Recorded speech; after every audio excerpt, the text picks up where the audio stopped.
o tema de hoje do nosso webinar é aprendendo a interpretar um exame de sangue. Então, vamos embora.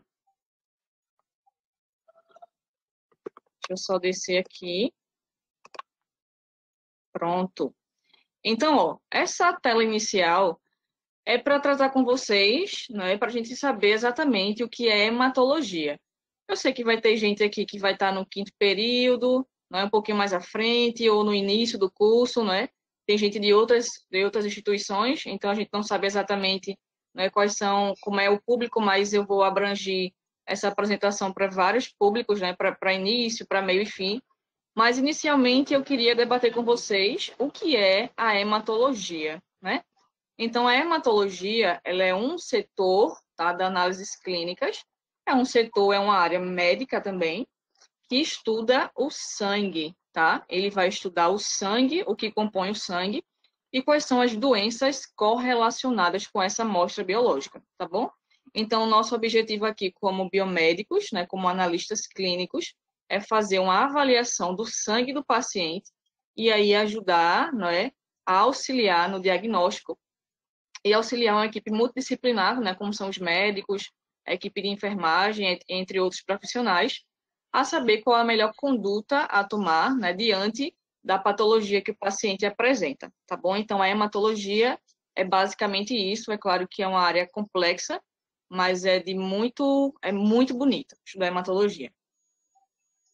Então, ó, o exame que a gente realiza, tá, para fazer, né, análise do sangue é chamado de hemograma. Então, ó, aqui no slide, tá? Deixa eu aqui só colocar o meu mouse em destaque. Então, o que é o hemograma? É um exame de sangue que avalia a quantidade e a qualidade dos 3 principais grupos de células do sangue. Então, veja só, o sangue é uma amostra biológica composta por duas fases, né, que a gente chama do líquido, a fase líquida do sangue, que a gente chama de plasma, tá? E a fase que a gente chama de elementos figurados, né? Que ele vai ter a presença das células como as hemácias, os leucócitos e as plaquetas. Lembrando a vocês que plaqueta não é célula, plaqueta é fragmento de célula, tá bom? Então, a gente tem essas duas fases do sangue, o plasma e os elementos figurados.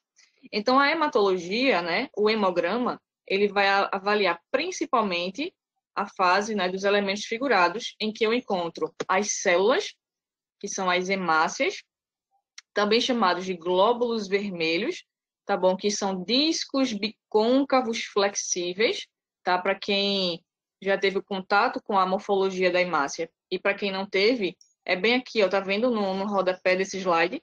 Eu tenho aqui as hemácias, vermelhinho, então ele é um disco bicôncavo e flexível, tá? Ele tem a flexibilidade, e eu sempre falo dessa flexibilidade porque as hemácias, elas precisam transitar entre os vasos, né? Então, a gente tem grandes vasos e tem microvasos, e essas hemácias, elas precisam passar também por esses microvasos. Então, para isso, ela tem que se achatar, tá? Muitas vezes, para poder passar. E aí existe uma doença chamada anemia falciforme, em que a gente tem que a hemácia ela fica rígida. E essa rigidez gera uma oclusão, um entupimento dos vasos, e aí vai ter toda uma repercussão relacionada a isso, tá bom? O que é que as hemácias fazem? Ela tem a função principal de ser transportadora de oxigênio. Então, dentro da hemácia, eu tenho uma proteína chamada hemoglobina, e essa hemoglobina ela transporta oxigênio. Aí esse oxigênio é extremamente importante para a realização da respiração celular, que é uma parte lá da bioquímica, para a gente fazer ali ciclo de Krebs, cadeia transportadora de elétrons, tá bem? A gente tem também as células chamadas de leucócitos, comumente chamados de glóbulos brancos, tá? É muito comum as pessoas se referirem aos leucócitos como os glóbulos brancos do sangue. E ele tem a função principal de fazer a defesa do organismo. Então, para quem estudou já imunologia, já viram que os leucócitos, eles são divididos em neutrófilos, eosinófilos, basófilos, linfócitos e monócitos. Os linfócitos, a gente tem linfócito T, linfócito e linfócito B. O linfócito B, ele vai produzir anticorpos E os linfócitos T, ele vai se diferenciar em TCD4 e TCD8, tá? Extremamente importante para a imunidade, tá bom? Então, os leucócitos são células importantíssimas nesse sentido. E o terceiro elemento, tá, dessa parte do sangue são as plaquetas, né? Como eu falei, as plaquetas não são células, são fragmentos de células, né? Fragmentos dos megacariócitos, e são importantíssimos na parte da coagulação sanguínea. Então, por exemplo, um paciente que apresenta, né, plaquetas baixas, ele tem um risco eminente de sofrer um sangramento, tá bom? Então, é extremamente importante. Se vocês tiverem dúvidas em algum tópico desse, é só ir falando ou digitando aí para a professora Mari observar e a gente debater no final, certo? E aí, ó, eu trago para vocês aqui a composição do sangue. Então, ó, o sangue e seus componentes. Então, o sangue, ele é um fluido vermelho, viscoso, tá? Isso a gente observa a olho nu, nessa característica, e tem uma temperatura ali entre 37 graus Celsius, que é a temperatura do nosso organismo. O pH, né, que é o potencial hidrogeniônico, a concentração de H+ do meio, tá? É entre 7,35 e 7,45, tá? E eu vou só falar aqui um detalhe sobre temperatura e pH, é que a gente vê na bioquímica, tá, inicialmente, que proteínas e enzimas, elas precisam ter temperaturas e pHs controlados, tá, do meio em que elas estão. Então, por exemplo, vai ter enzimas e vai ter proteínas que só conseguem ter uma atividade ótima entre ali uma temperatura de 37, 38 e um pH de 7, 35. Se for uma temperatura mais baixa ou mais alta, ou um pH diferente, essas proteínas e enzimas elas podem ser inativadas por um processo de desnaturação, tá? Isso aí é da bioquímica 1. Então, é extremamente importante, tá, observar essas características do sangue. Então, por exemplo, quando um paciente ele sofre, por exemplo, uma doença chamada de acidose respiratória, acidose metabólica, em que eu tenho a queda desse pH, o sangue ele vai ficar ácido e aí eu vou ter todo um comprometimento sistemático. Então, nessa temática também do COVID, né, que a gente está vendo dessa pandemia, os pacientes eles apresentam um problema, tá, de respiração. Então, eles têm dificuldade de respirar, o que vai gerar um acúmulo de CO2 dentro do organismo, uma queda do pH, tá? Então, ele vai entrar em acidose respiratória. E isso aí pode trazer consequências difíceis para o organismo, tá bom? Então, ele tem que ser bem controlado em relação a isso. Tá? É extremamente importante essa característica. E aí, ó, o sangue ele vai ter também concentração de NaCl, tá? Cloreto de sódio, de 0,9%. E aí eu já entro com outra característica. Então, por exemplo, quando a gente vai precisar, a gente está, por exemplo, sofrendo um processo de desidratação. Então, sei lá, a gente recebe um paciente desidratado no hospital. A gente pode infundir água pura no sangue do paciente para hidratar? Não. Se isso acontecer, a gente vai gerar um desequilíbrio osmótico, tá bom? Porque dentro do meu sangue eu tenho íons e sais minerais que vai, e se eu colocar coisas que estejam diferentes disso, vai gerar um desequilíbrio osmótico e essas células podem se romper. Então, quando a gente infunde no paciente, né, quando a equipe de enfermagem infunde soro no paciente, esse soro tem justamente essas concentrações necessárias para que o equilíbrio osmótico se mantenha, tá bom? Se você tiver dificuldade nessa linguagem, tá? Bioquímica, equilíbrio osmótico, anota aí que a gente vai depois resolver tudo aí para vocês. Não se preocupem com isso. Então, ó, o volume, tá, do sangue é mais ou menos 8% do peso corporal, tá? Então, é mais ou menos esse cálculo. Que aí fica em torno de 5,5 litros para um paciente adulto. O local de produção do sangue é a medula óssea, né, a famosa medula óssea, tá? Ela vai ser um berço que vai ter características e propriedades, tá, que produzam as células do sangue. E as principais funções do sangue vai depender justamente dessas características celulares. Então, por exemplo, se eu digo a vocês que as hemácias, elas transportam oxigênio, que elas, sei lá, elas funcionam como, o sangue funciona como o rio que carrega substâncias para o organismo inteiro, a gente pode definir que esse sangue, ele funciona como um transporte, ele é um transportador.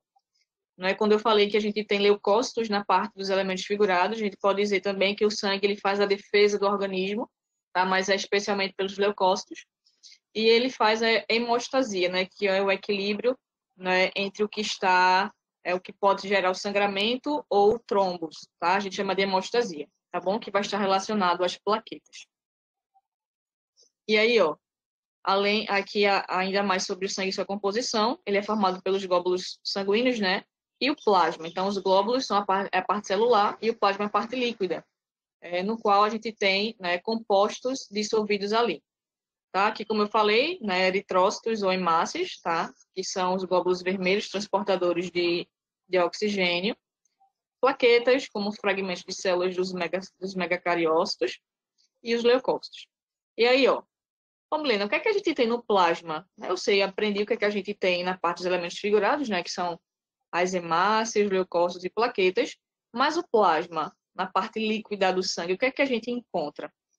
Então, ó, nessa imagem, vocês podem ver aqui, deixa eu só colocar aqui meu mouse diferente. Nessa imagem aqui, ó, que eu estou circulando com o mouse, a gente tá vendo um tubo de sangue, tá bom? Onde houve a sedimentação, ou seja, o que foi pesado desceu para o fundo do tubo e o que fica leve fica acima. Então, aqui eu tenho, ó, os elementos figurados, tá? Plaquetas, leucócitos e as hemácias. E aqui em cima eu tenho o plasma, que é a parte líquida. E você percebe que o plasma ele tem ali uma conformação de 55% do sangue total. Bom? O que é que a gente tem ali? Proteínas, água em sua maioria e outros solutos, tá bom? Deixa eu só colocar aqui. E aí, ó, quais são os solutos que a gente pode encontrar? Eu tenho albumina, globulinas, fibrinogênio para coagulação, trombina, que é para coagulação também, outros solutos como os íons, nutrientes, resíduos, né, do sangue, do metabolismo, gases e substâncias reguladoras, tá bom? Então, tudo isso a gente encontra no sangue. A hematologia, ela fica responsável por estudar a parte dos elementos figurados. Essa parte de plasma, né, ou soro, também chamado de soro, é mais avaliado na bioquímica clínica, tá? Então, dentro do laboratório de análises, a área de bioquímica clínica, o setor vai estudar, por exemplo, proteínas, hormônios, os íons, tá? Que vai ser importante aí para conformar, fazer um entendimento do paciente por outro olho. E aí, ó, aqui a gente tem, tá, a imagem desses elementos figurados.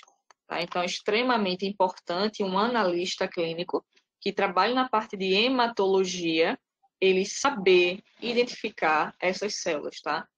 Não tem hematologista que não domine a parte de microscopia, é necessário dominar essa parte. Então, aqui, ó, como eu falei para vocês, a gente tem os elementos figurados, né? Hemácias, leucócitos e plaquetas. As hemácias são muito tranquilas, não tem o que a gente ter dificuldade em enxergar. Então, as hemácias estão aqui, ó, dentro, isso aqui é uma lâmina, tá? Um esfregaço sanguíneo, um estilhaço sanguíneo, e aqui a gente tem as hemácias, tá bom? Aqui representado de vermelho, onde eu estou circulando o meu mouse, tá bom? Essa região um pouco mais clara da hemácia é justamente a região bicôncava, tá? Que é como se fosse uma esfirra, tá? Se você imaginar uma esfirra, em que a borda dela é um pouquinho mais grossa e o interior é um pouquinho mais fundo, tá? Mais fininho. E aí, quando a luz do microscópio passa por ela, fica um pouquinho mais claro. As hemácias, elas podem ter algumas alterações, tá? Que a gente chama de poiquilócitos, né? Que são alterações da morfologia dessas hemácias. Né? E aí a gente pode ter trepanócitos, células em alvo, estomatócitos, tá bom? Que é correlacionado com algumas doenças. Plaquetas, tá? Bem tranquilo também, são fragmentos, né? São esses pontinhos bem pequenininhos. A gente precisa ter o cuidado de diferenciar as plaquetas de precipitado de corante. Às vezes acontece da gente fazer uma coloração no laboratório e aí ficar precipitado de corante. E talvez pode confundir o analista quanto o que é plaqueta e o que é corante. Tá? Mas isso aí, com a prática, a gente não tem problema nenhum. E o que fica um pouquinho mais difícil são os leucócitos, tá? Então, aqui a gente tem os leucócitos, que eu digo que está na série mais madura, tá? Tá no topo da maturação deles, que são neutrófilos, aqui representados. Os neutrófilos, ele vai ter um citoplasma com presença de grânulos, tá bom? Finos grânulos, e o núcleo dele vai ser segmentado, tá? É um único núcleo, só que é um segmento. É como se fosse uma bola de festa, aquela que a gente bem comprida, e a gente forma aqueles cachorrinhos, etc. Ele vai ter aquela região um pouco mais achatada, mas é tudo um núcleo só, tá bom? Então aqui a gente tem o neutrófilo. Os neutrófilos possuem a ação principalmente de combater bactérias. Então, quando um paciente ele chega com infecção bacteriana, os neutrófilos eles aumentam, tá? O paciente vai ter uma neutrofilia, tá bom? A gente tem também aqui, ó, o eosinófilo, que é um outro tipo de leucócitos. Então, o eosinófilo ele vai ter a granulação do citoplasma um pouco mais alaranjada, tá? É bem característico esse alaranjado. E aí vai ter célula que vai estar bem alaranjada e vai ter célula que vai ter a granulação bem clarinha alaranjada. Ontem, no trabalho, eu estava vendo uma lâmina de um paciente e eu peguei lá por uma coloração um pouco difícil de fazer, né? Não foi bem feita. Tava lá bem clarinho aquele laranjado. Mas aí a gente olha e já identifica. Se por acaso o analista tiver dificuldade, pede para fazer a nova coloração, tá bom? Não se preocupe com isso. Ah, menina, mas é chato, a gente tá que incomodar o técnico, a gente tem que levantar e fazer. Não. É extremamente importante a gente fazer uma análise de qualidade, porque disso vai depender a conduta para o paciente, né, quanto ao seu diagnóstico, tá bom? Então, se for necessário, tem que ser feito mesmo. Um outro tipo de leucócitos são os basófilos. Os basófilos, eles são também polimorfonucleares, tá? E tem um núcleo semelhante ao do neutrófilo e semelhante ao eosinófilo. Só que como ele tem muito grânulo, muito escuro, a gente não enxerga bem o núcleo, mas ele é um polimorfonuclear também. E aí, ele não é tão comum a gente achar, tá? A gente fica ali uma média de quase 0 ou 1%, 2%. É muito difícil estar aumentado, tá? Não é uma coisa que a gente encontra de rotina, tá bom? E aqui eu tenho linfócito, né? O linfócito, como eu falei para vocês, tem o linfócito T e o linfócito B, além dos natural killers. Só que a gente não consegue identificar na coloração panótica, né? Que é a coloração que a gente utiliza. Então, por exemplo, digamos que um paciente chega, né, com a leucemia, tá? Um câncer no sangue, e seja uma leucemia de linfócitos, tá? Então, eu botei muitos linfócitos na corrente sanguínea. Só que eu não posso dizer se é um linfócito, né, é um problema no linfócito T, linfócito B ou natural killer. Então, para isso, eu vou precisar de uma citometria de fluxo, né, de uma imunofenotipagem, para avaliar qual tipo de linfócito, que a gente não consegue diferenciar se é T ou se é B ou se é natural killer, tá? E aqui eu tenho os monócitos. Os monócitos, eles fazem parte do sistema de defesa inicial. Eles fagocitam, né, substâncias, né, patógenos. E aí ele vai ter ele é um pouquinho maior. O seu citoplasma, ele é um lilás clarinho. Não tem grânulo normalmente, tá? Ele pode ter grânulo em algumas situações, mas normalmente não tem grânulo. A gente também chama ele de agranular, agranulócito. E o núcleo dele é bem grandão, certo? Pode trazer algumas confusões inicialmente, mas você depois que pegou ali o olho, é bem tranquilo, tá? Então, o analista, ele precisa dominar essa morfologia celular, tá bom? Para que assim que ele olhe na célula, ele já consiga fazer a contagem, tá? Sem dúvida. Ah, Milena, quer dizer que eu não posso ter dúvida ou se surgir uma dúvida é ruim? Não. Até hoje, eu ainda tenho dúvida. Até hoje, se eu não souber, eu chamo meu colega que está junto comigo e pergunto. Meu colega ali de 30 anos de serviço, sei lá, 25 anos, se não souber, pergunta também, e assim vai. A ciência, ela não é estática, tá? Então, ela pode estar mudando, as células podem apresentar conformações diferentes, que a gente não tem ainda visto nos livros, mas é importante sempre o diálogo, tá? Entre a equipe para entrar no consenso, tá bom? Então, se não souber, pergunta, mas a gente vai fazer o máximo para tentar entender o que for necessário, né, a nosso alcance e entender. E aí, o que não puder, a gente vai estudar, vai correr atrás, É certo? muito importante você falar isso, né, Milena? Ainda ontem a gente recebeu uma aluna egressa de biomedicina que tem pouco mais de um ano, né, na profissão, que já está coordenando um serviço lá em Chão de Alegria. E aí uma Ah, das perguntas que fizeram para ela foi se ela tinha medo de liberar hemograma. Né? E ela falou que tinha sim, que ela ficava com muita dúvida, que ela ligava para os amigos, que ela mandava foto, que ela perguntava, ia para o livro, porque é assim mesmo, né? E mesmo aquele profissional que exatamente. já tem mais tempo de carreira, sempre vai ter, às vezes, né, uma certa dúvida, e a gente consulta o livro, consulta o colega, e eu acho que isso é super normal, né? Que não pode liberar o É, exame errado, né? exatamente. Tem que ter certeza do que está liberando, né? Isso. É. Antes do diagnóstico, eu posso confabular qualquer tipo ali de diagnóstico, mas depois que eu aperto ali o Enter de enviar o diagnóstico, aí realmente a coisa complica, né? Quando eu carimbo ali com o meu nome, com o meu CRBM, aí realmente não dá para a gente errar dessa maneira, tá bom? Então, antes disso, a gente pode perguntar, pode debater. Se eu tiver um grupo no WhatsApp com meus amigos biomédicos, eu debato, eu mando foto e por aí vai, tá bom? Então, é extremamente importante isso. E aqui eu tenho, ó, só para vocês verem mais uma vez, tá? A morfologia dessas células, tá? Para que fique mais claro aí para vocês o quão importante é essas diferenças, tá? Para o diagnóstico. Ó, e aí eu vou falar rapidinho, né?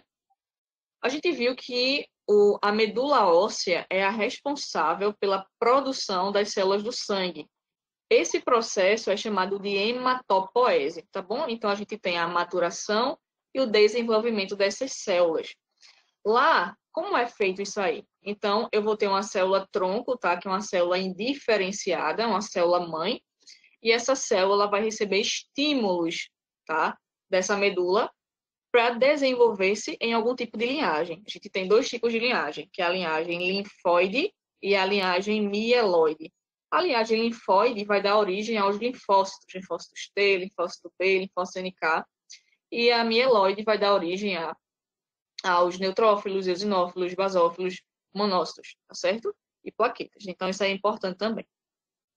Então, aqui, ó, só mostrar para vocês, tá? A medula óssea, que vai estar compreendida dentro do osso. E se você ver, uma vez a gente estava debatendo, né, com a equipe, sei lá, de professores, aí, sei lá por quê. Vocês já pensaram por que a medula óssea é dentro do osso? Então, o sangue, ele é extremamente importante. Então, se você imaginar qual é a parte do organismo mais rígida, tá, que pode gerar maior proteção, a gente tem o osso. Então, veja que carinho da natureza guardar justamente dentro de uma parte rígida, protegida a medula óssea, tá bom? Isso é bem bonito da ciência, da criação. Então, aqui a gente tem ó, a medula óssea, tá? A célula tronco, hematopoética, e a divisão, tá? Na célula, na linhagem mieloide, que vai dar origem a essas células aqui, e a linhagem linfóide, que vai dar origem aos linfócitos. A hematopoese, tá? Ela vai acontecer em tempos diferentes, dependendo do tempo de vida. Então, por exemplo, num embrião, eu vou ter alguns órgãos e alguns tecidos diferenciais que vão produzir, tá? Mas no adulto, né, o tecido responsável por isso é o tecido ósseo, na medula óssea, tá bom? Então, quanto mais maduro é a pessoa, né, vai ser ali no adulto, a medula óssea do organismo, ela passa de ser todo o corpo, tá? Todo o osso, para ser regiões centrais, tá bom? Então, isso também é importante na hematologia. Então, por exemplo, uma pessoa mais velha, ela vai ter menos medula óssea ativa. Tá? A medula óssea vermelha vai ser substituída pela medula óssea amarela. E, por exemplo, só o fêmur, crista ilíaca, externo, vai estar produzindo medula óssea, tá bom? E aí a gente tem, não é, dentro dessa origem dessas células, a eritropoese. Eritropoese é a produção da hemácia. E aí a gente tem alguns compostos importantes, que é a eritropoetina, vitamina B e folatos, tá? Por isso que quando a gente tem ali uma deficiência de vitamina B, a gente tem um problema de macrocitose, né? Anemia megaloblástica, tá bom? E ferro, que pode se tiver diminuído, causa uma anemia ferropriva, tá bom? Então, aí são elementos especiais que a gente tanto vê, né? Minha amiga engravidou, o médico pediu para ela tomar suplementos, mas por que esses suplementos? Tá? Tem um porquê. Então, a mamãe que está gerando o bebê, ela vai ter que dividir seus nutrientes com ela, né, dela, e com o bebê. Então, se eu tenho uma diminuição de nutrientes, isso pode afetar a produção do sangue, tá bom? Então, pode gerar anemia. Isso é importante. Tá? Aqui, mais uma vez, essas células, tá? Célula tronco, o comprometimento com a linhagem linfóide, linhagem mieloide e a produção dessas células. Aí vem os poréns e os detalhes da hematologia. A gente só não trabalha, a gente não tem só aquelas células que eu falei. Não tem apenas neutrófilo, apenas linfócito e monócito. Se fosse só isso, ia ser massa, né? Ia ser muito fácil. Qualquer pessoa que olhasse uma lâmina de um paciente já ia de cara liberar um resultado se contar rapidinho. Mas essas células, para chegarem nesse estágio maturativo, ela passa por vários estágios de maturação. E aí está o porém, e aí está o detalhe. Tá? Um bom analista, ele precisa dominar essas fases para entender o que está acontecendo. Então, aqui nesse slide, por exemplo, eu tenho as fases maturativas na produção de uma hemácia. A gente sabe que a hemácia, tá? O glóbulo vermelho, ele é uma célula carregadora de oxigênio e ela é anucleada, tá? Ela é uma célula, tá? Mas ela não tem núcleo. E qual é o estágio maturativo dela? Então, aqui representado nessa imagem, eu tenho o proeritroblasto, tá? Que ele vai ser uma célula grande, tá vendo? É a maior célula, então ela vai ter pouco citoplasma, tá bom? Ela vai ter uma alta atividade metabólica, porque é uma célula jovem. Depois ela vai se tornar um eritroblasto basófilo, tá? Então o núcleo inicia a condensação. Então o antes eu tinha um núcleo solto, um núcleo frouxo, eu tinha a presença ali de dicromatina, que me dá a ideia de célula jovem, e ao longo da maturação ele vai se tornar um eritroblasto basófilo. Depois desse eritroblasto basófilo, ele se transforma em eritroblasto policromático. A gente chama ele de célula que tem um núcleo ali de roda de carroça. Não sei se vocês já viram falar disso. Ele vai ter aqui um núcleo como se fosse uma roda de bicicleta, roda de carroça, tá? Claro que isso aí como se fosse uma visão de livro. No dia a dia isso muda muito. Eu tenho o eritroblasto ortocromático, que é quando eu tenho a extrusão ou a expulsão do núcleo, tá? O núcleo sai da célula. Esse eritroblasto, ele pode se transformar logo depois em reticulócito, tá? O reticulócito, ele já não tem núcleo, mas ele tem presença ainda de RNA dentro do citoplasma. E depois eu tenho a hemácia. Então, quais são os casos que eu encontro muito eritroblasto? São em casos de recém-nascidos, que ainda está se formando, tá? Aquela linhagem vermelha, está em processo ainda de maturação. Em pacientes, por exemplo, que têm anemia, então, por exemplo, vai chegar uma hora que a medula óssea vai querer compensar essa diminuição de hemácia, essa diminuição de hemoglobina, e vai acelerar o processo de liberação dessas células para a corrente sanguínea. E aí vai aparecer eritroblasto. E eu estou vendo atualmente, tá lá no Agamenon Magalhães, que é um hospital que está recebendo muito Covid, que os pacientes com Covid grave, eles estão apresentando eritroblasto. Então, o vírus, ele está gerando também algum problema ali, em que a medula óssea está precisando compensar essa anemia gerada, tá? Está gerando também anemia, tá bom? Então, está sendo muito comum. Ontem eu liberei um resultado lá de um paciente com Covid, que estava com 31 eritroblastos, certo? Então, um paciente adulto, né? Acho que estava ali perto dos 60, e a medula óssea estava extremamente ativa liberando essas células, tá? Porque o COVID tem gerando também, concomitantemente, uma anemia. Tá? E aí ele vai liberar para tentar compensar essa baixa de hemácia, tá bom? Interessante tu falar isso, né, Milena? Porque realmente a gente pensa às vezes que o Covid é uma doença que é respiratória, mas na verdade é uma doença sistêmica, né? Ela atua em várias partes do corpo, né? Isso. Tem até alguns estudos que eu vi, não sei se você chegou a ver também, mas que relacionavam a infecção do coronavírus com alguma alteração na ligação do oxigênio com o grupamento M da hemoglobina. E aí tornava essas hemácias ineficientes em carregar o oxigênio. Talvez seja por isso que o corpo, sabiamente, está compensando, liberando o que tem, mesmo imatura, medula óssea, e você consegue ver o aumento do eritroblasto no exame de sangue, né, do paciente. Exatamente, né? E aqui eu vou falar algumas nuances, tá, do que eu tenho observado durante a fase do COVID, tá, que tem sido bem interessante na hematologia também. Não é um exame que vai dizer o paciente tem COVID ou não tem COVID, mas eu estou percebendo que os que têm COVID, ele tem um perfil já diferenciado dos pacientes que a gente recebia lá, tá bom? Então eu vou falar para vocês, não é dentro aí dos assuntos, eu vou sempre falando sobre esse detalhezinho, que é importante para a gente. Aí vamos embora. Então, ó, aqui eu tenho a linhagem completa, tá? E aqui é só para mostrar para vocês que o reticulócito, ele ainda tem RNA, mesmo que pouco, tá? E, por exemplo, quando a gente encontra reticulócito, eu queria dizer para vocês que existe uma diferença. Para eu dizer no exame que o paciente tem presença de reticulócito, a coloração não é panótica. Então, tem que ser uma coloração supravital, com azul de cresil brilhante.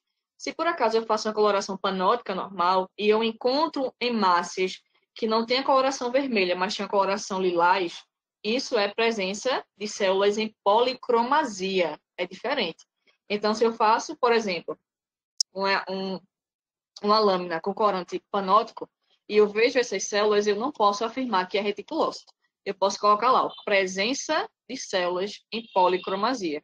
Quando o médico recebe esse laudo, ele vai entender que a hemácia, né, ela está imatura ainda. Então, a medula está liberando células imaturas, tá bom? Então, reticulócito é diferente de células em policromasia, tá bom? Então, vamos aqui para o próximo. Aqui, mais uma vez, tá, gente? Então, sempre aí, tem em mente, tá, que a gente precisa entender essa morfologia. Aqui eu tenho, né, no A, um eritroblasto policromático e um eritroblasto ortocromático. Hoje em dia, a gente não precisa mais diferenciar se é um eritroblasto ortocromático ou policromático. Isso não vai ser uma coisa muito importante para a clínica. Claro que se você quiser botar, tudo bem. Mas hoje em dia, não mais a gente precisa. A gente precisa botar lá, presença de eritroblasto.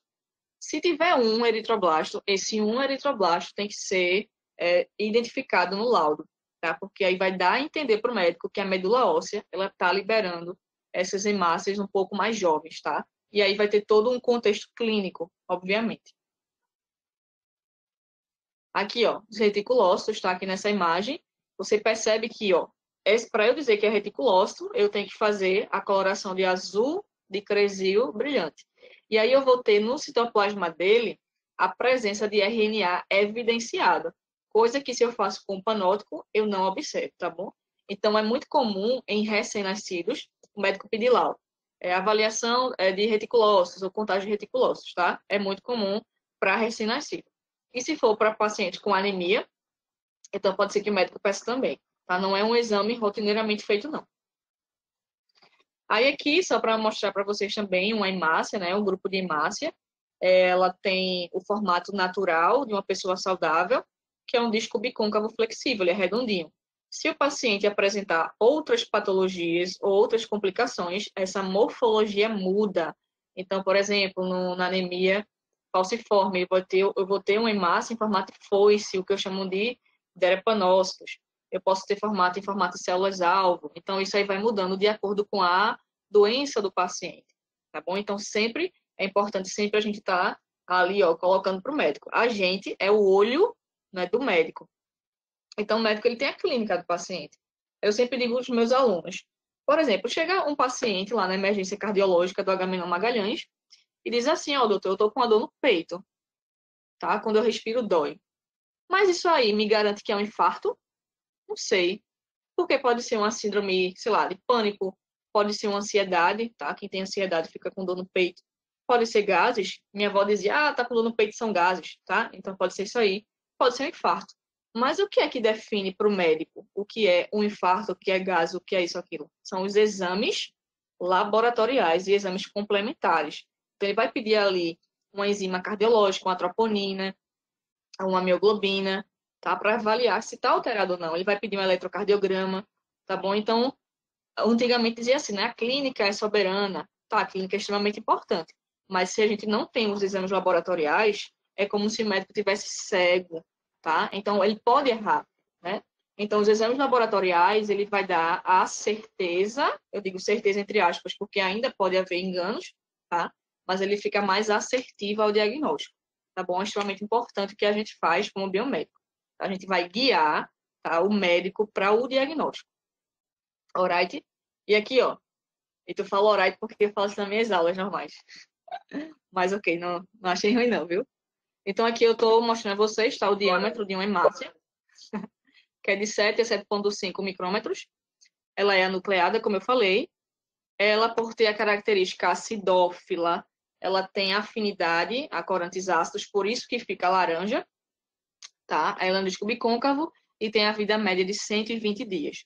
Quando chega ali perto de 120 dias, essa hemácia já vai ser encaminhada ali para a destruição no sistema retículo endotelial. Tá bom? E aí a gente tem também, na parte da produção, a leucopoese, né, que é a produção dos leucócitos. E tem os leucócitos granulócitos, que tem grânulos, e os agranulócitos. Os que têm grânulos, tem também que saber, né, que são os eosinófilos, basófilos e neutrófilos. Eles têm grânulo na estrutura dele. Então, por exemplo, vê que é importante isso. Os grânulos, eles trazem dentro dele enzimas que vão tentar destruir o patógeno. Então, por exemplo, quando um paciente tem uma infecção, esses grânulos ficam mais evidentes, se chama de granulação tóxica. Por quê? Porque esses grânulos aumentam dentro do citoplasma, justamente para aumentar o poder de destruição dos patógenos, tá bom? E aí os agranulócitos, que são linfócitos e monócitos. Geralmente eles não têm grânulos. Pode ser que tenha? Pode, mas aí já vai indicar uma outra situação clínica, tá? De patologia.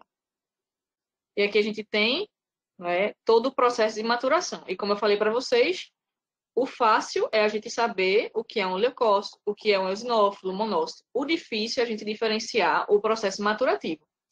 E aí, ó, na linhagem branca, eu tenho aqui, ó, deixa eu só mostrar para vocês. Eu tenho aqui o mieloblasto, né, que é a célula mais imatura da linhagem, né, que é um blasto mesmo, a gente pode definir como blasto. Eu tenho depois um promielócito. O promielócito ele vai ter uma granulação bem forte aqui presente. Eu tenho um mielócito, que ele vai ter uma granulação também um pouco mais evidente. O núcleo, geralmente, é um pouco mais excêntrico, nem sempre ele é excêntrico. Depois eu tenho o metamielócito, que a gente chama de como se fosse um rim, ele tem a forma reniforme. E o bastonete, tá? Então, essa parte aqui, ó, é a parte mais imatura, né, da linhagem dos neutrófilos, eosinófilos e basófilos, tá? Então, essa linhagem não é só para neutrófilo, não, é para os outros também.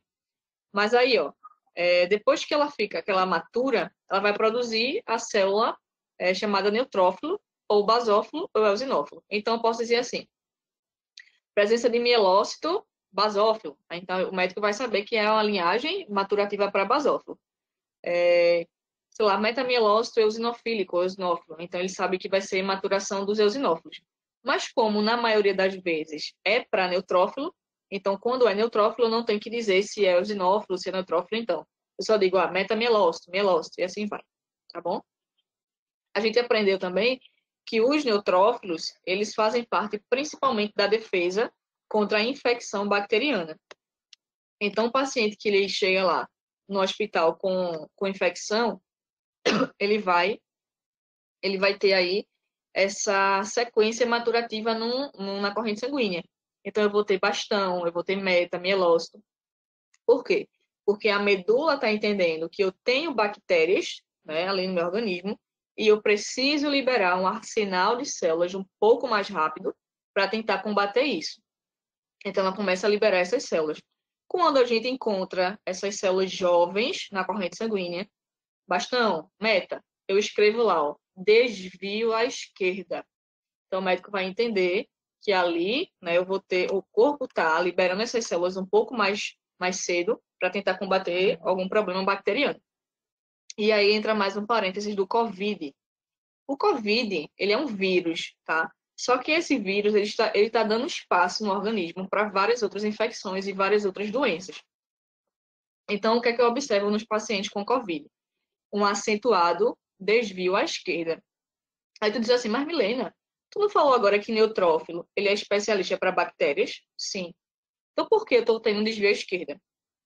Porque o COVID, o vírus, ele está gerando infecções mistas. Então, ele está gerando infecções bacterianas concomitante, tá? Então, o paciente ele pode ter uma pneumonia bacteriana, tá? Em consequência do COVID, e aí tem complicações. Então, eu observo muito pacientes com COVID com desvio à esquerda acentuado, tá? Isso é extremamente importante. E aqui é só falar para vocês, tá? A característica dessas células, tá? Mieloblastos, que são blastos, vai ter aqui nucleolos, cromatina frouxa, tá? Se vocês quiserem, depois eu posso mandar esse slide para vocês. No promielócito, eu vou ter essas granulações aqui, ó, um pouco mais fortes, tá bom? Vocês estão vendo aqui essa imagenzinha Ela indica um tipo de leucemia, tá bom? Que são os bastonetes de Auer, mas não é o caso agora da gente entender isso aqui. É mais uma aula de leucemia. E aqui a diferença entre mieloblasto e promielócito, tá bom? Então a gente precisa entender essas diferenças morfológicas. Mieloblasto vai ter presença de nucleolo, cromatina frouxa, ele é maior. O promielócito, ele vai ter essas granulações mais fortes, ó, e ele é um pouquinho menor, tá? Então tem que dominar isso também. Mielócito já vai ser aí, ó, um pouquinho menor, a cromatina começa a se condensar, o núcleo vai ficar um pouquinho mais, né, no cantinho, e aí ele vai seguir para o metamielócito, que é um formato de rim, riniforme, tá bom? Então ele vai ter isso aqui bem característico, não tem como você errar, é bem característico mesmo da célula. O citoplasma você percebe que tem os grânulos, ó, tá vendo? E aí depois do meta, aqui é só para comparar o mielócito e o metamielócito. Então o mielócito ele fica lá uma célula, o núcleo mais redondinho no cantinho. O meta já fica naquele formato reniforme, tá bom? Então é importante. Depois do metamielócito, a gente tem a presença aqui dos bastões, né? O bastão é como se fosse um fone de ouvido, tá? Ele vai ficar mais assim. Claro que isso aqui é uma imagem, né, que a gente diz assim, é uma imagem padrão. Pode ser que ele esteja de outro jeito, um pouco mais torto, etc. Mas geralmente é assim. E o segmentado, tá? Que ele é essa célula, que ele pode apresentar aí de 3 segmentos a 5 segmentos. Se tiver muito segmento, a gente pode dizer que tem presença de células hipersegmentadas. Antigamente se dizia que era pleocariócitos, hoje em dia a gente não cita mais esse termo de pleocariócito. A gente pode colocar a célula hipersegmentada, tá bom? E aí, essa é uma revisãozinha, tá? Da morfologia para vocês entenderem. Então, ó, só revisando, a gente vai ter na linhagem mieloblasto, promielócito, mielócito, metamielócito, bastonete e segmentado, tá bom? Extremamente importante a gente dominar essas diferenças. E mais uma vez uma imagem, tá? Só mostrando para vocês aqui que essa linhagem, ela pode ser uma linhagem dominada para neutrófilo, para eosinófilo e para basófilo. Mas como a maioria das vezes, né, no normal, né, o que acontece geralmente na clínica é essa linhagem para neutrófilos, então a gente não precisa colocar mielócito neutrófilo, não, a gente só bota mielócito, que aí já entende que é para a linhagem dos neutrófilos. Aí, falando um pouquinho ainda de monócito, a gente tem os monoblastos, promonócitos e monócitos, tá? Que ele vai ter essas diferenças também. As células jovens, ela vai ter nucleolo e cromatina frouxa, tá bom? Então aqui, ó, no monoblasto, a gente pode determiná-lo como blasto mesmo, tá? Não precisa dizer, e a gente até não consegue dizer se é um blasto, né, de monócito, se é blasto de neutrófilo, a gente não consegue exatamente. Aí bota lá, presença de células blásticas. Você vai ver cromatina frouxa, nucleolo, que é característica de célula que tem, que é imatura. Aí tu diz assim, Helena, mas se eu encontro um blasto da linhagem de monócito, como é que o médico vai saber se é blasto de monócito? Então você vai colocar lá, ó, presença, sei lá, de tantas células blásticas, sei lá, 2%, 3%, 5%, 20%. E aí, ó, sugiro parecer do hematologista, tá? O médico hematologista. Então, quando a gente diz isso, a gente está sinalizando para o médico que eu tenho uma alteração ali na linhagem, no sangue, e que vai ser necessário fazer uma pulsão de medula, tá? Então, vai fazer um mielograma, tá? Pulsiona a medula para fazer uma extração dessas células da medula óssea para ter um diagnóstico mais assertivo. E ainda pode-se fazer uma avaliação desses receptores por imunofenotipagem, tá bom? E aí vai ter uma certeza maior do que seria essa alteração celular.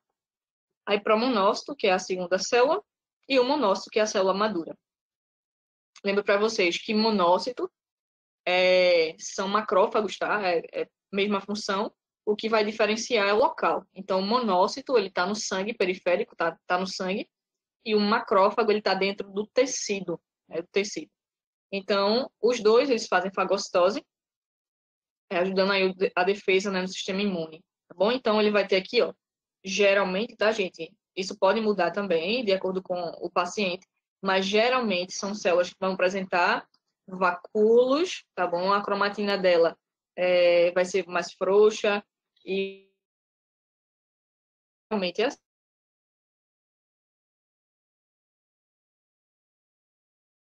E aí eu tenho plaqueta, tá? Linhagem de plaqueta.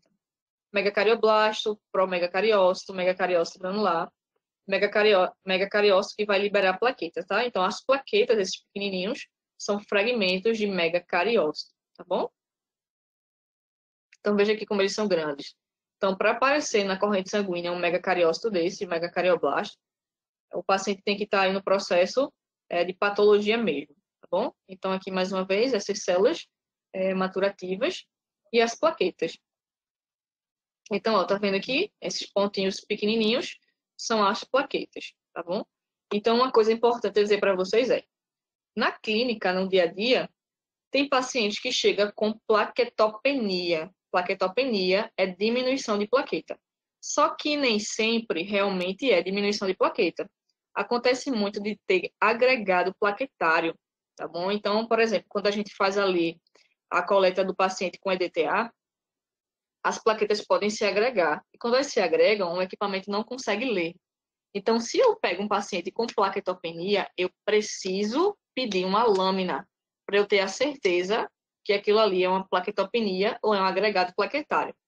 Se tiver agregado plaquetário, tá, que é um monte de plaqueta junto, o que é que a gente faz? A gente pede uma coleta de sangue desse paciente com citrato, porque a agregação plaquetária geralmente é por conta do EDTA. Então, para eu me livrar dessa interferência, eu peço com citrato, eu passo normalmente no equipamento. E quando eu passo com citrato, ele se espalha lá porque não tem EDTA para gerar essa agregação, tá bom? E aí, só mostrando para vocês, está o processo, tá, de evolução dessas plaquetas. Na linfopoese, eu tenho o linfoblasto, prolinfócito, linfócito médio e linfócito. Isso aqui é importante quando a gente vai avaliar ou pegar pacientes com leucemia, tá bom? Então é importante saber também essas diferenças. Linfoblastos são células imaturas, com presença aqui de esboço de nucleolo, cromatina frouxa.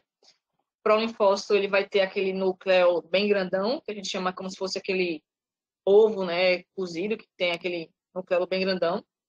E o linfócito maduro, tá bom? E aí a gente chega na parte de hemograma. O hemograma, tá? Ele faz parte de um exame laboratorial da hematologia. E ele tem, como todo exame laboratorial, sua fase pré-analítica, sua fase analítica e pós-analítica. A fase pré-analítica é tudo que acontece antes da análise desse sangue. A fase analítica é o que acontece durante a análise e a pós-analítica é o depois.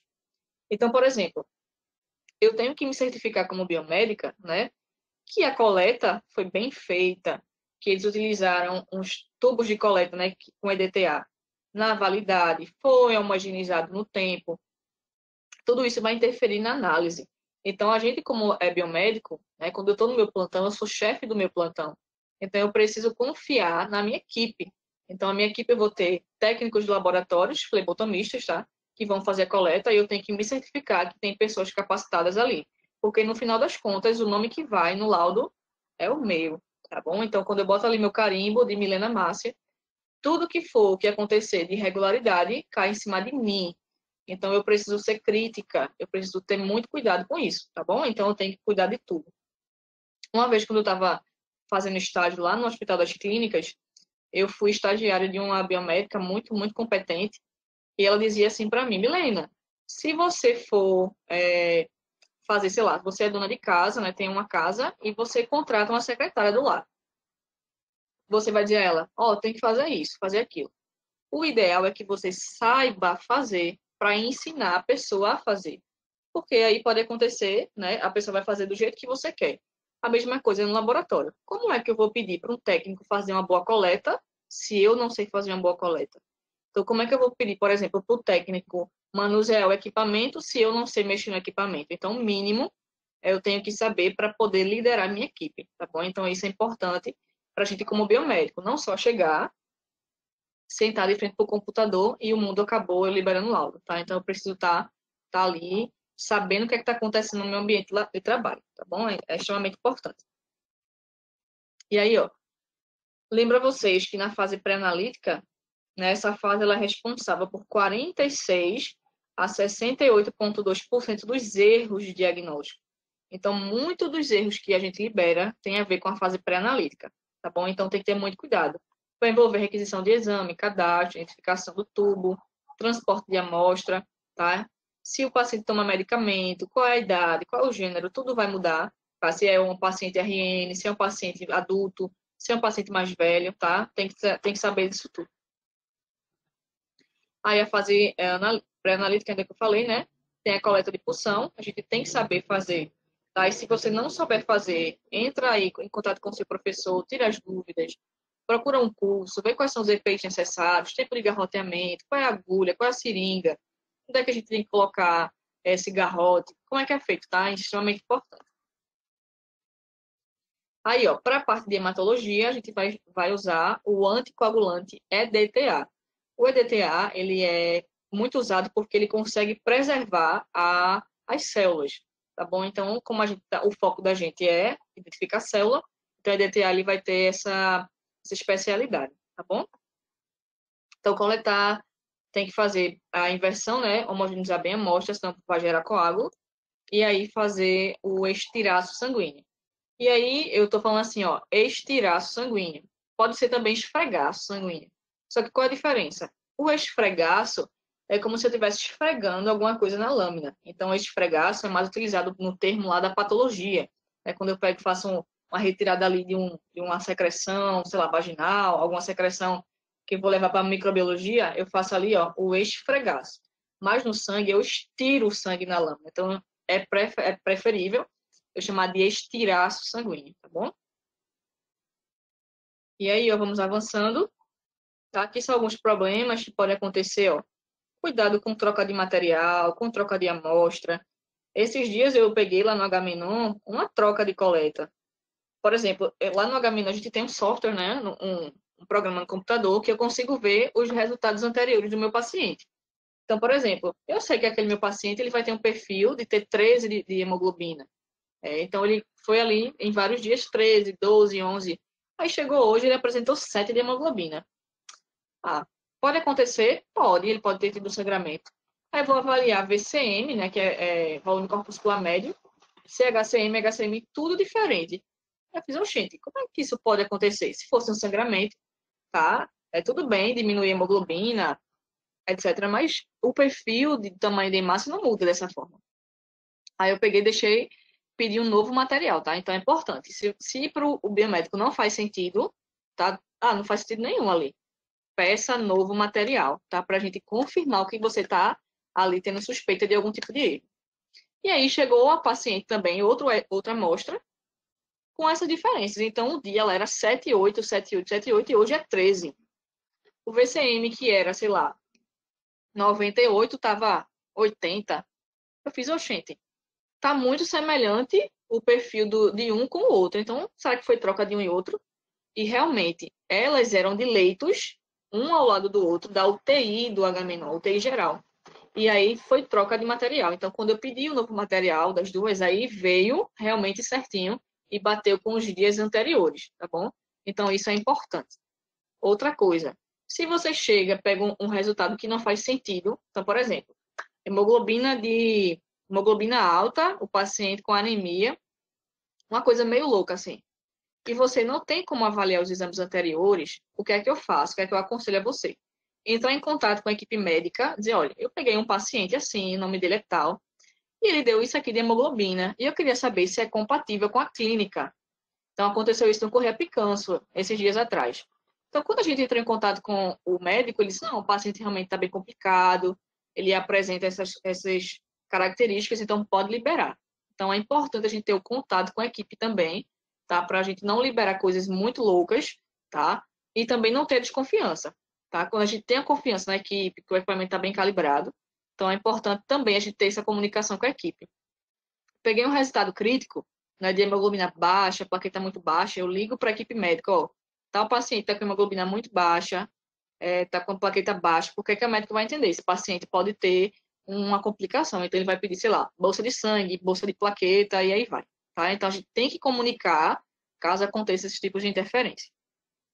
Aqui mostrando para vocês, né, algumas interferências, né, como letra do médico, que é bem bem complicado para a gente entender. Fazer uma coleta bem feita, tá bom? Não ter presença de coágulos, isso aí também atrapalha muito. Se você chegar com um coágulo, rejeita a amostra e pede novo material, tá bom? E a fase analítica do hemograma é uma fase que geralmente está nos laboratórios do dia, né, que a gente trabalha. Já tem automação, então serão equipamentos automatizados. Esses equipamentos eles precisam estar calibrados, tá bom? Então quem faz isso, né? Por exemplo, no HMNON, quem faz essa parte de calibração é a equipe técnica. Mas a gente, como biomédico, tem que saber também, para caso aconteça de a gente precisar botar a mão na massa. Então, por exemplo, se tiver um equipamento descalibrado e eu liberar coisas que não fazem sentido, eu posso receber um processo, porque é o meu nome, é eu que estou carimbando aquele laudo, tá bom? Então é importante. Então aqui são os equipamentos, tá? Geralmente utilizados, mas os equipamentos, eles necessitam, tá, de uma avaliação do profissional analista. Então eu tenho que fazer lâmina de alguns pacientes. Então, por exemplo, quando eu trabalho no HMNON, que a rotina é muito grande, né, é um hospital grande de Recife, eu faço a lâmina de pacientes que apresentam alterações. Então, apresentam flags, a gente chama de flags, né? Então, por exemplo, leucocitose, leucócito muito alto, leucopenia, que não é o normal, tá? Então, aí eu vou dizer, ó, quero fazer uma lâmina para avaliar se realmente é isso que está acontecendo. Mas, por acaso, eu pego pacientes, né, que o equipamento libera lá como leucócitos morfologicamente conservados, então, para o HMNON, a gente não necessariamente tem que fazer, tá? Eu acredito que para alguns hospitais também não. Mas aí, porque a gente tem muito paciente, tá? Muito mesmo. Mas aí, se você trabalha num laboratório um pouquinho, com a rotina um pouquinho mais tranquila, então eu aconselho fazer de todos os pacientes, tá? Para você ter a certeza do que você está vendo ali. E aí eu vou precisar do microscópio e de um contador de células, tá? Que ali vou contar neutrófilo, linfócito, e aí vou contando até 100 células, né? Que a gente chama uma contagem relativa. Conta 100 células e aí o equipamento, a gente bota lá no programa e ele vai calcular exatamente a parte absoluta. Uma coisa importante sobre o hemograma. Todo hemograma é completo, porque o médico às vezes pede assim, ó, hemograma completo. Mas por que ele pede hemograma completo? Porque ele acha, ainda alguns acham, que o hemograma, para ser completo, tem que ter o nome completo. Mas não. Todo hemograma, ele já vai inserir eritrograma, leucograma e plaquetograma. Então, não precisa dizer que é hemograma completo. Porque todo hemograma é completo, tá bom? E aí, ó, eu vou fazer, tá? Colocar no equipamento. E depois vou fazer a leitura de lâmina, tá? Para quem nunca viu, tá? Isso aqui é uma lâmina hematológica. O formato ideal é um polegar, tá? Então ele vai ficar meio lá no finalzinho aqui, ó, na cauda da lâmina. Então eu chamo de cabeça, corpo e cauda. Né? A cauda é a melhor região para eu analisar as células, porque as células vão estar um pouco mais espalhadas do que essa região aqui. Aqui vai ser muita célula em cima da outra, eu não consigo ver nada. E aí a leitura tem que ser uma leitura sistemática, tá? Então eu vou seguir aqui o fluxo, ó. Sigo aqui o campo, passo, dobro, para que eu analise o máximo de campo organizado possível, tá bom? Então, ó, vou ver a morfologia das hemácias, leucócitos e as plaquetas. E aí, como eu falei para vocês, ó, as hemácias, quando apresentam uma morfologia diferente, eu tenho ali os poiquilócitos, tá bom? Então, os poiquilócitos, eles podem se apresentar em forma ali, ó, de foice, que é característico da anemia falciforme, tá? Se eu ver esses drepanócitos e eu colocar lá, o médico já vai entender que esse paciente tenha lá uma sugestão, né? É sugestivo de anemia falciforme, vai começar com testes hematológicos mais precisos. Aqui eu tenho eliptócitos, certo? Esquizócitos, entre outros, tá bom? É importante. Aqui os poiquilócitos, células em alvo, queratócitos, dacriócitos, equinócitos, esferócitos. Então, se eu achar isso aí dentro, né, da lâmina do paciente, eu posso botar assim, ó, presença de poiquilócitos, tá? E posso colocar drepanócitos, hemácias em alvo, ou então só colocar presença de hemácias em alvo. tá? Mas aí tem que ser notificado para o médico. Aqui um exame, né, padrão do hematologista. E muita gente não entende, por exemplo, a importância de analisar o citômetro, que é isso aqui, ó. Não sei se dá para ver o meu mouse balançando aqui. Mas, por exemplo, aqui na citometria de fluxo, o equipamento ele separa as células de acordo com a sua complexidade. E isso aí é extremamente importante para a gente entender. Então, quando a gente tem uma desvio à esquerda, a gente tem uma alteração nesse gráfico, tá? Importante. Então, muitos meio que não olham para isso aí, mas eu já olho de cara. Eita, quando eu olho, já vi que tem células estranhas, já tem um arraste ali. Então, isso aí eu já digo assim, ó, isso aí tem desvio à esquerda, eu vou fazer lâmina, tá? Mesmo que esteja com o número normal de leucócitos, sei lá, até 11.000, mas tem um arraste na citometria, e eu digo assim, eita, tem desvio, quando eu pego na lâmina tem desvio. É importante também analisar isso aqui. Se você tiver dúvida sobre a citometria, também pode falar aí depois com a gente, para a gente já destrinchar para vocês. E aí, ó, eu tenho os índices hematimétricos, que é importante. Então, ó, eu tenho o número de hemácias totais, né? Eu tenho HCM, CHCM, VCM e RDW, tá? Então, aqui são índices importantes da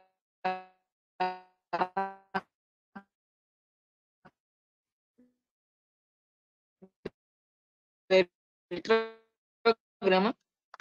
A quantidade de hemácia é o número de hemácias totais, né, que vai dar ali em milhões, né, em torno de 13, 14. Se tiver baixa, indica anemia. O VCM, ele vai dar uma ideia de tamanho dessas hemácias, então pode ser que a hemácia esteja no tamanho micro, que a gente chama de microcitose. O normal é normocitose e grande é macrocitose. E a parte de hemoglobina, né, que é CHCM, HCM, que vai dar uma ideia de como é que essas hemoglobinas estão dentro da hemácia. E o RDW, que é o único índice automatizado, que ele vai dar uma ideia de se tem ou não anisocitose. A anisocitose, ele vai avaliar o tamanho dessas hemácias. Se eu tenho hemácia grande, pequena, eu tenho um RDW alto, que então a gente chama de anisocitose. O normal, o saudável, é que as hemácias estejam no padrão normal de tamanho. Tá? Se ficar mudando muito, já pode indicar algum tipo de patologia, tá bom? E aí, ó, aqui mais uma vez, certo? Além disso, eu tenho também a parte de linfócitos, leucócitos, tá bom? Aqui, e as plaquetas. Então, eu tenho eritrograma, plaquetograma e leucograma. Só um minutinho aqui, tá, gente?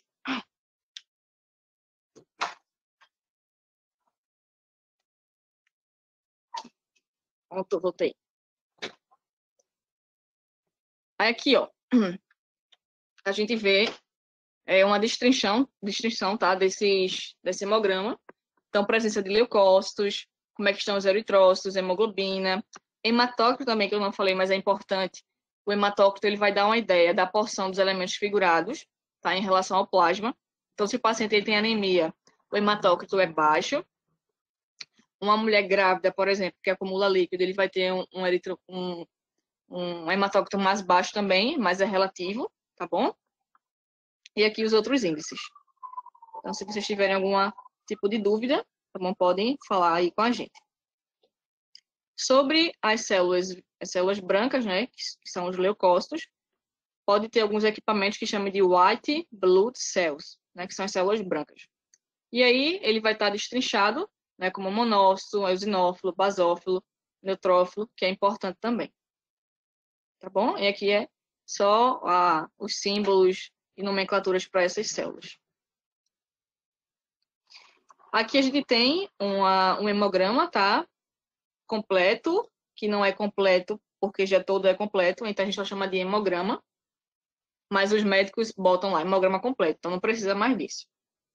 Certo? Então, ó, vamos ver aqui. Vamos tentar identificar esse hemograma.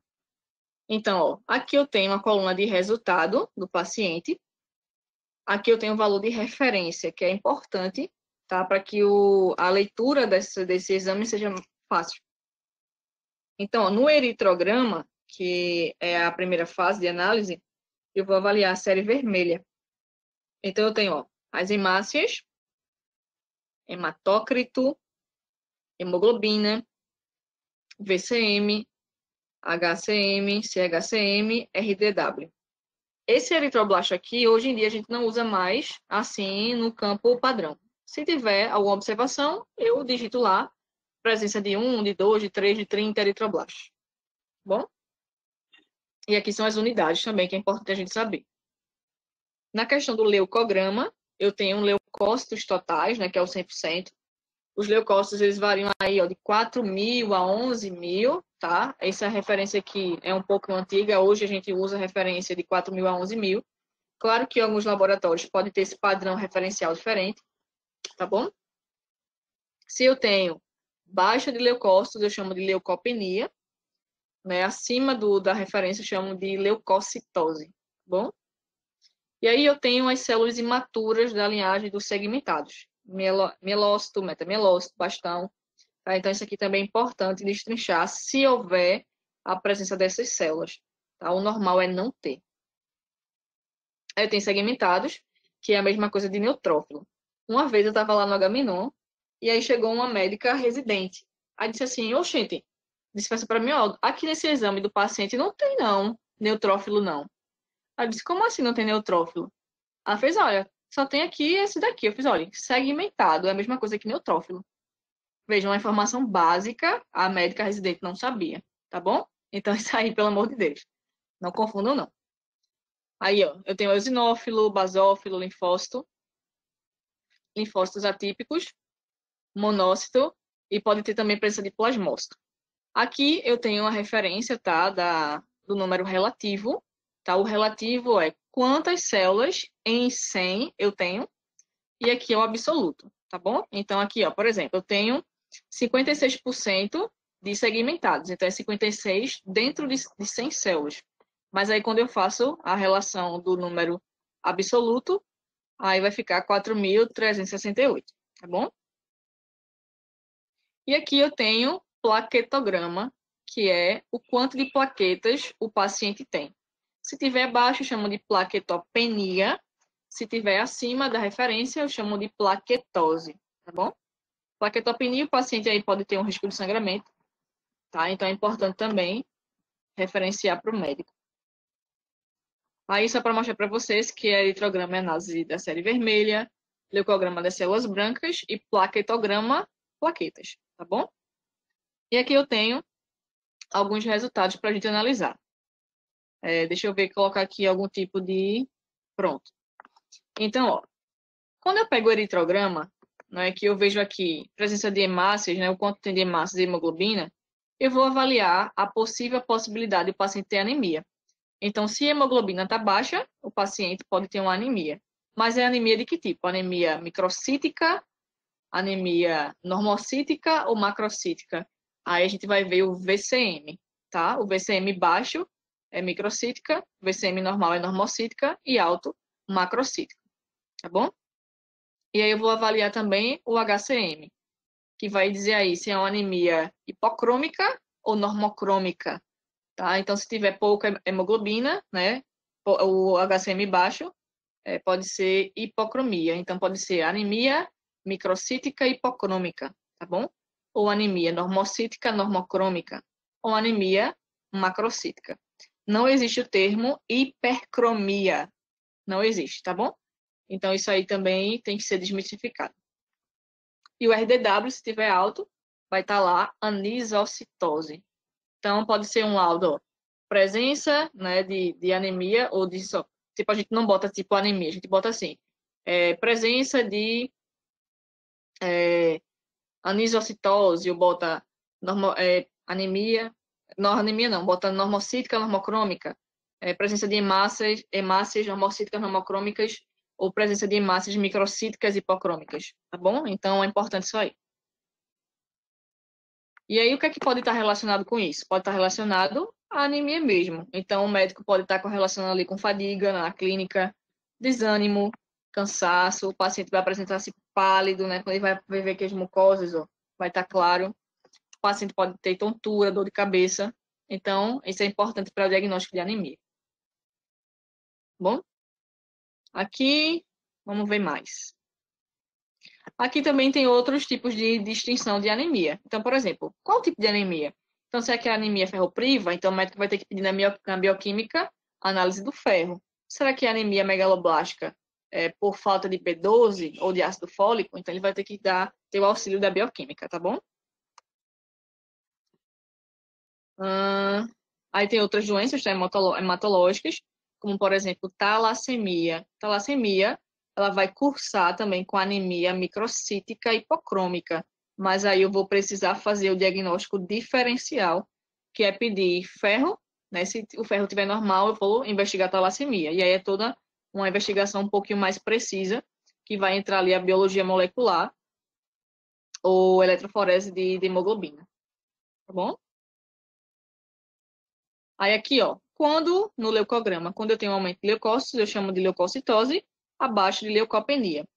Leucocitose é muito comum em pacientes com infecção, tá? Infecção bacteriana principalmente. Leucopenia é muito comum em pacientes com HIV, tá? Ele vai estar ali, é um imunodeprimido, tá? Vai ter uma queda desses leucócitos, né, por uma destruição, tá bom? E aí é importante a gente pensar também o porquê das coisas. Tá? Então, no Correia Picanço, né, que é o hospital que eu trabalho, a gente recebe pacientes com HIV, é referência para HIV. Então, a maioria dos pacientes vão estar com esse perfil de leucopenia. Então, não vai ser uma coisa muito anormal, que é o perfil do paciente. Bom? Vamos ver mais.